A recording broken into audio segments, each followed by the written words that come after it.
কোন মুসলিম যখন হালাল কোনো কিছু দোয়া করে এটা বিফলে যায় না।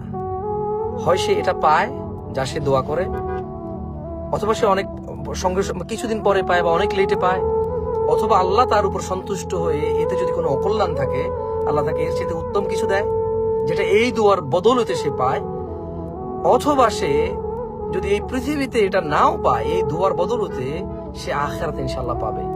আল্লাহ সুবহানাহু ওয়া তাআলার কাছে কেউ কোনো কিছু চাইলে হালাল আল্লাহ সুবহানাহু ওয়া তাআলা তা ফেরত দেন না।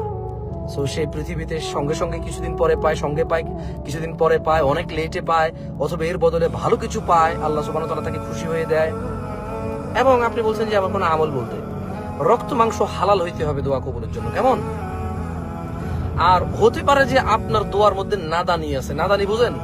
মানে বাচ্চা চকলেটের জন্য কাঁদতেছে, চাইতেছে তো চাইতেছে, কেমনে চাইতেছে?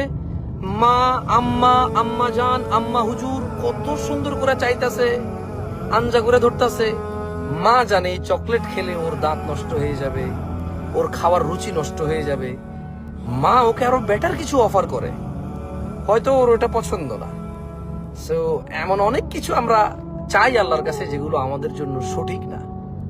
আমাদের দোয়া যদি প্রপার হয় মন থেকে, এবং আমরা যদি হালাল পথে চলি, হালাল ভাবে থাকি এবং আল্লাহ ভীরুতা নিয়ে চলি, দোয়া আল্লাহ কবুল করে, দুনিয়াতে দেবে, এতে অকল্যাণ থাকলে আল্লাহ বেটার কিছু দেবে, আখিরাতে হলো দেবে। খায়ের ইনশাআল্লাহ আপনি দোয়া করতে থাকেন, কেমন? দোয়াতে মানে ইম্যাচুরিটি থাকে অনেক সময় অনেকের, কেমন? সো আল্লাহ তাআলা বান্দাকে যখন পছন্দ করে আল্লাহ উত্তমটাই দেয়। ঠিক আছে, জাযাকি আল্লাহ খায়ের।